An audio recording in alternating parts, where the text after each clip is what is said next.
Hamiintamc everyone, welcome back to my YouTube channel for another video this week. I am filming a bit of a life update and a check-in with you all because I know that one of my recent videos was giving you kind of a decision about what I was going to do for the next year.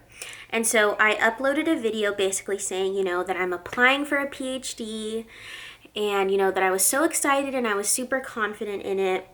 And then as you know, as I shared on my community post, as I've been sharing on my social media, my mom passed away.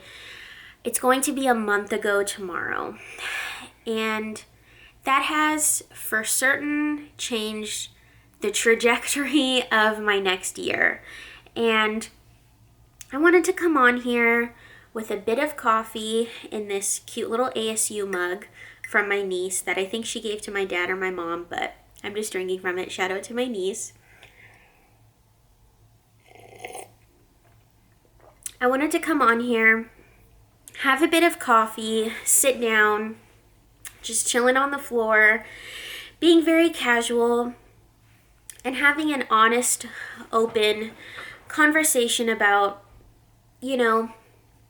how I'm doing, how I'm coping with grief, what I'm planning on doing in the next year, because certainly my plans have changed. So a month ago in October, I was planning on applying to a PhD program in linguistic anthropology. And I was super excited about it. I felt very confident about it. I even started writing my personal statement. I was starting to get letters of recommendation. I was working really hard on it. However, before I was deciding to apply and opening the application and everything, I was going back and forth. And bless my mom, she's so sweet, and she really believed in me. And my mom really wanted me to apply to graduate school now. My mom really wanted me to keep going, and I totally understand where she was coming from. I think that she was worried if I took a year off and I didn't go to school for the next year, that I wouldn't go back, It would be too much of a break. And I get that. That is a fear that a lot of parents and a lot of people have. And I have it a little bit too. I'm kind of like, what if I took a year off and I got away from school and I just decided I wanted to work and I wanted to do something else with my time and school wasn't for me anymore. So I totally got where she was coming from.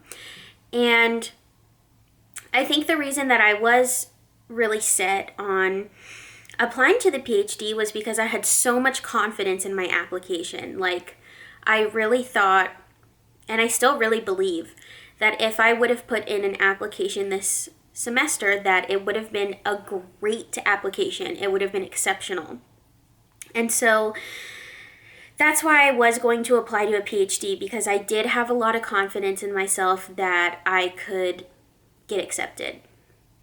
And I think, though, in a way, I do have some thoughts now that maybe in some way this major life change that I have with losing my mom was a moment to force me to slow down, take a year off, take some time off, tend to my mental health, tend to my passions and my pursuits, and wait and be patient and put in an application next time, the next go around. So now comes a conversation of like how I'm doing, what I'm going to be doing instead of applying to a PhD. So right now, it's been, like I said at the beginning of this video, it's been almost a month. Tomorrow, I hope I don't cry. Tomorrow, it's been a month since my mom passed away. And having a major death, like someone so close to you in your life, especially someone like a parent, is really challenging and really tries you. And it's a huge amount of grief. And so I would say this is one of the first times that grief of this magnitude has ever touched my household, or touched my personal life. So I definitely feel like in the next month, because so in the month that it's been since my mom passed, I've had so many responsibilities. I had to help plan a funeral. I had to finish papers. I had to help my dad organize and get things in order for us to become like the sole responsibility of taking care of the house, because my mom was the primary caretaker of the whole family. Let's just put it real. So, first of all, planning a funeral, that's a lot of work. It's very overwhelming. It's very challenging, and it's just go, go, go, go, next step, next step. Same with trying to get responsibilities in order, trying to get a bunch of things in order. And then same with school. School is very much like next step, next step, next step. So I've definitely been processing and grieving for the past month, but I haven't had a patient grieving process because I do have responsibilities and things that has to get done. And so for the month of December, I'm really feeling like that is going to be my opportunity to truly take a break. Like, I want December, other than like all of the stuff that I do for fun and that I do for work, like taking a break from school and just processing and grieving, because grief is a lifelong process. So I know that it's never going to be like, oh, I'm going to grieve for this month and then it's over. Oh, I'm going to grieve for this period of time and it's over. It's going to be forever. It's going to be for the rest of my life. But it'll be interesting in the next month for my plans to really just feel it out day to day and being patient with myself and resting, like just resting. Okay, sorry. As for my plans for what I'm doing come the new year. So first of all, we're in a pandemic. Let's just say that. And it's getting really bad and it's getting worse. So all of December and really this end of this month, I am trying to stay at home as much as I conceivably can. Like, really not going out unless it's essential, you know? And I already do spend a lot of time at home. I have for the past 9 months. But I feel like I'm going to try to be stricter about it. And I wonder if like a lot of things are going to shut down in California. So I'll for sure be home most of the time. That's one thing. The other thing is that I am working on, come January, doing an internship that I hope will pan out. So I'm hoping next year in January, I will have an internship that I'll probably be working on from home. I have no idea. Nobody knows what the pandemic situation is going to look like in January or February. So I'm pretty sure that I will be working from home if I do the internship. The other thing is that I'm going to be working on my Patreon.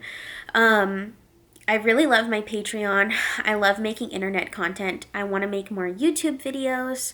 I want to make more Patreon videos, my podcast, all of my writing, and the other thing too is my website and like my newsletter and stuff. All the information for all of that is in the description down below. I have been having so much fun with my Patreon. It really excites me.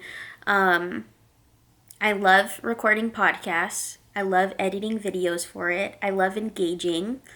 I love seeing it grow. It warms my heart that I'm building a community online. So if you want to subscribe to my Patreon, the link is in the description. I have different tiers and stuff that you can subscribe to get access to different levels of content. And it's all explained when you head to my Patreon page. The other thing is the Indigenous Book Club. So the book club has picked 2 new books for our next cycle. And so I'm going to be working on that in the next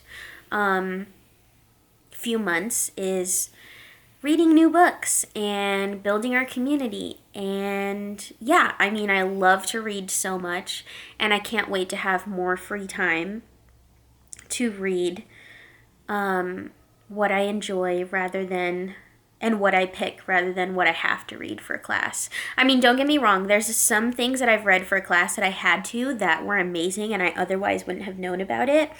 But it is kind of special when you can make your own book list, or you can choose someone else's book list to follow. So that is what my plans are for the next quarter of my life, I guess. And then obviously I'm going to reevaluate once summertime comes, because I'm pretty sure come summertime I will be done with my internship. And already pre-planning ahead in my little brain is kind of being like, what job can I get next year that I could work on? So I have some ideas for jobs that I can pursue. I'm also thinking, like, there's a summer classes that I've been taking to try to get a certification, and some of those classes might be starting up this winter, and then they're for sure going to continue over the summer. So yeah, so I'm wondering if that's something that I'm going to do as well come next time around to fill up my time. So yeah, again, in terms of the grieving process and how I'm doing, I would say that I'm doing pretty well. I do see a therapist, as you might know from my social media and from this YouTube channel. I am a huge advocate for therapy, especially if you're someone like me who manages a chronic illness. I have bipolar disorder and chronic depression. So I am a huge proponent of therapy, and I am getting through this year is because of therapy. I say that to everybody. If I tell people, like, if it seems like I'm doing well, or it seems like I'm doing good, or I'm doing okay, it's all because of therapy. Like, therapy is the only reason that I have been able to cope and manage. The other reason that I've been able to also cope is my sobriety. My sobriety is going strong. Let's check my tracker, just because I don't know off the top of my head where I'm at, but I think it is helpful to keep track. Okay, I'm at 3 years, 2 months, and 30 days. So basically, tomorrow, it'll be 3 years and 3 months. Tomorrow, it'll be 3 years and 3 months that I have been sober. So that really helps me, and meditation really, really helps me. Meditation is something that I try to do in my free time, and especially when I'm stressed, meditation comes through and gives me the clarity and the emotional interrogation, I guess, that I need. And you're wondering, like, what does that even mean? I feel like when I meditate and I pause and I stop and I'm mindful and I allow my uncomfortable and scary and fearful thoughts to surface in my brain while I'm meditating, and I embrace them and I accept them and I release them, that helps me so much get through life and get through the day and get through the things that I need to do. So maybe one day I can make a whole video about meditation, because firm believer in meditation and mindfulness. Anyway, all of that is to say that I'm not doing a PhD in the next year anymore, but I am going to be working on an internship. I'm going to be working on my personal projects, and I hope to see more of you in the next year, specifically my YouTube subscribers. So if you've made it this far, thank you so much. Thank you for your support. Thank you for your patience. Thank you for still clicking on these videos and leaving a comment or leaving a like or whatever it is that you do. I appreciate it endlessly. One of my favorite things about all that I do is engaging and meeting more of you.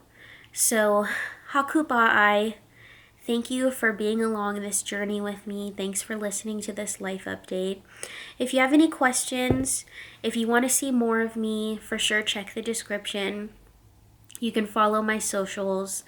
You can subscribe to my Patreon, and you can sign up for my newsletter to hear more from me. So, from the bottom of Nahoon, from the bottom of my heart, thank you again for watching, and I will see you in my next video.